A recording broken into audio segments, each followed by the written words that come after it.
मैं कानून का विद्यार्थी हूँ, तो मेरा जो रिसर्च ये है कि जितना काम मुगलों ने तलवार के दम पे किया था, जो जो काम मुगलों ने तलवार के दम पे किया था, कन्वर्जन कराया था, लूटा था, बांटा था, धर्मांतरण कराया था, जितना काम उन्होंने तलवार के दम पे किया था, वो सारा काम अंग्रेजों ने कानून बना के किया था। लेकिन उससे भी बड़ी दुख की बात है, आजादी के बाद की हमारी सरकार ने भी, नाम नहीं लेना चाहूंगा, अंग्रेजों के सिस्टम को आगे बढ़ाया और एक नहीं 50 कानून उन्होंने बनाए हैं। उसमें से कई कानूनों को मैं चैलेंज कर चुका हूं। उदाहरण के लिए, जब 1950 में आजाद हुआ, संविधान में था देश में समान नागरिक संहिता होगी, तो नेहरू जी ने समान नागरिक संहिता नहीं बनाई, उन्होंने हिंदू मैरिज एक्ट बनाया। क्योंकि समान नागरिक संहिता बनाने के लिए अंग्रेजों के 1837 के शरीयत एक्ट को खत्म करना पड़ता, तो शरीयत एक्ट खत्म ना करना पड़े इसलिए समान नागरिक संहिता लागू नहीं की और बल्कि हिंदू मैरिज एक्ट और कर दिया। 1991 में कांग्रेस ने कानून बनाया कि अब आप अयोध्या के अलावा और किसी मंदिर के विषय को कोर्ट ले ही नहीं जा सकते। नाम रखा सर पूजा स्थल कानून, बड़ा प्यारा नाम। पूजा स्थल से ऐसे लगता है कि पूजा स्थल यानी मंदिरों के रखरखाव के लिए बनाया, लेकिन वो गजनी, गोरी, बाबर, हुमायूं के इलीगल एक्ट को लीगलाइज करने के लिए बनाया था। अगले साल 1992 में एक और महापाप किया संसद में, एक ही तीर से दो निशान किया। माइनॉरिटी कमीशन एक्ट बनाया, फायदा देना था मुस्लिम्स को, लेकिन उन्होंने हिंदुओं को बांटने के लिए भी किया। कानून की भाषा में हिंदू, जैन, बौद्ध और सिख हिंदू कहलाते हैं। सारे कानून हिंदू, जैन, बौद्ध, सिख के लिए एक होते हैं, लेकिन 1992 में पहली बार कानून बना के जैन को माइनॉरिटी बना दिया, बौद्ध को माइनॉरिटी बना दिया, सिख को माइनॉरिटी बना दिया, हिंदू को अलग कर दिया। तीसरा कानून बनाया उन्होंने वक्फ एक्ट, इतना घटिया कानून कि अभी इस मतलब कच्छ में इस हॉल को अगर वक्फ एक्ट कह दे कि ये हॉल वक्फ की प्रॉपर्टी है, तो चावड़ा साहब आप सूरत की कोर्ट में उसको चैलेंज नहीं कर सकते, आपको अहमदाबाद जाना पड़ेगा, वक्फ बोर्ड के सामने जाके पेश होना पड़ेगा। ऐसा घटिया कानून।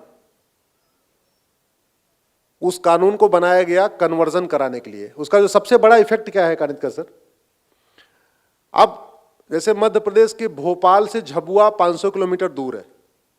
झबुआ के आदिवासी जिसने कभी थाना नहीं देखा, तहसील नहीं देखी, झबुआ की कोर्ट नहीं देखी, तो भोपाल तो देखना उसके लिए तो मतलब वो तो अलग ही बात हो गई, उसके लिए आसमान हो गया भोपाल तो। अब वो झबुआ में वक्फ बोर्ड नोटिस भेजता है, कहता है ये जो जमीन है ना, ये जंगल, ये वक्फी प्रॉपर्टी है, खाली करो। वो बेचारा आदिवासी क्या करे, ना उसको वकील पता, ना कुछ, ना कोर्ट, ना कचहरी, उसको कुछ पता नहीं। बोले साहब क्या बात है, हम तो रह रहे हैं। बोले नहीं नहीं नहीं, ये नोटिस है, ये वक्फ बोर्ड की प्रॉपर्टी है, खाली करो।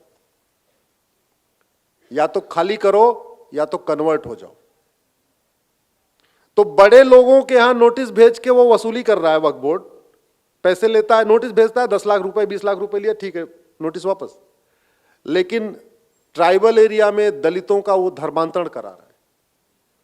सबसे बड़ी समस्या ये हो गई है कि अगर किसी की पर्सनल प्रॉपर्टी पर अगर वक्फ बोर्ड नोटिस भेजेगा तो फिर भी आदमी लड़ेगा उससे, लेकिन बगल में जो गौचर की जमीन है, जो चारागाह है, जो पार्क है, जो ऊसर है, जो बंजर भूमि है, जो ग्राम समाज की जमीन है, उस पे जब वक्फ बोर्ड नोटिस भेजता तो कोई लड़ता नहीं, क्योंकि वो किसी का व्यक्तिगत तो होता नहीं, लड़ेगा कौन।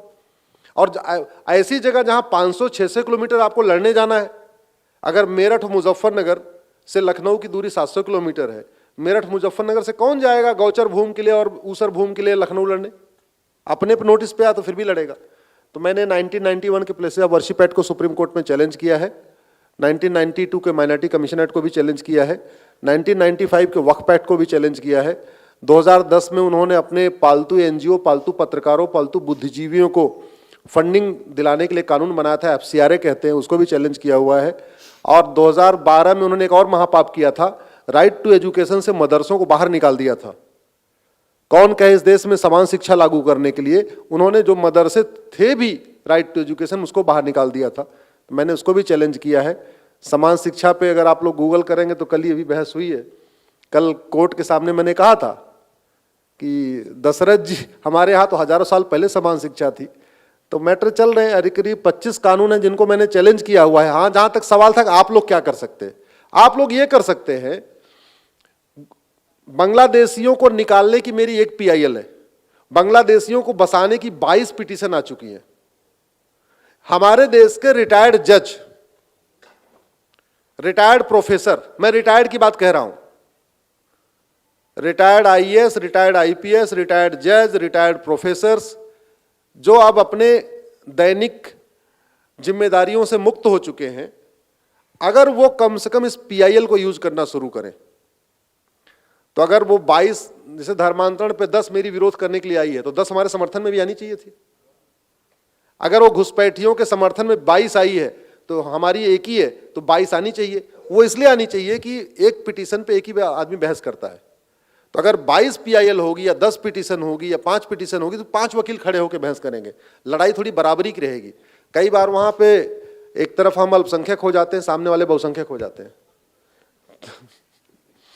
तो दूसरा ये कर सकते हैं। तीसरा, युवा शक्ति को मैंने कहा, इस युवा 5000 आपको फेसबुक फ्रेंड बनाने की छूट मिली है।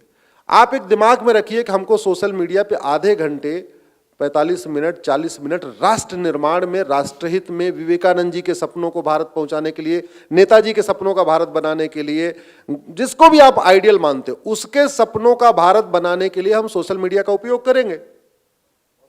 आप विवेकानंद जी की एक किताब ले लीजिए, उसको पढ़िए, उसमें से 5-5, 6-6 लाइन, 8-8 लाइन, 10-10 लाइन अपने फेसबुक पे लिखिए। अगर आप 5-5 हजार फ्रेंड बना लें, तो यहां बैठे हुए लोग 5 लाख लोगों तक कवर हो जाएंगे। तो ये आप कर सकते हैं। अल्टीमेटली चीजों का समाधान सड़क, संसद और सुप्रीम कोर्ट से होना है। संसद और सुप्रीम कोर्ट का जगाने का तरीका है सड़क और सोशल मीडिया। सड़क पे रोज नहीं उतर सकते, लेकिन सोशल मीडिया में रोज 10 मिनट, 20 मिनट, 25 मिनट जाके अच्छी बातें लिख सकते हैं, अच्छे वीडियो शेयर कर सकते हैं। कानितकर जी ने इतनी अच्छी अच्छी बातें बताई, इनमें कई बातें मुझे भी नहीं पता थी, आज अभी तक मुझे भी कुछ ज्ञान मिला है। अब कानितकर जी की बात इस हॉल में बैठे हुए मेरे को लगता है सबके लिए नई बात होगी, लेकिन वो बात ज्यादा पहुंचे, पूरे देश में पहुंचे, तो फेसबुक पे डालिए, उस अभी लिंक जाए और उसको फेसबुक पे डाल दीजिए कि कम से कम। तो फेसबुक पे फ्रेंडशिप करने में कोई कंजूसी मत करिए, कोई वो मत करिए कि अपने जाति वाले को बनाना है, अपने भाषा वाले को बनाना है, अपने क्षेत्र वाले को, केवल गुजरात वाले को बनाना है। कश्मीर से कन्याकुमारी तक सोशल मीडिया का उपयोग करिए, फेसबुक का उपयोग करिए। इस देश में 40-45 करोड़ लोग फेसबुक यूज करते हैं। अनफॉर्चुनेटली उनको गंदी चीजें वहां पहुंच रही हैं, अच्छी चीजें नहीं पहुंच रही हैं। अच्छी चीजों पहुंचाने की जिम्मेदारी हमारी, आपकी है। धन्यवाद। भारत की ओर देखो, ये सुसुप्ति से बाहर आ रहा है, लेकिन बहुत सारे प्रश्न आ रहे हैं, हमारी समय सीमा है। अंतिम 2 प्रश्न बहुत संक्षेप में, बिना संदर्भ के और बहुत संक्षेप में हमारे विद्वत जन उसका उत्तर देंगे।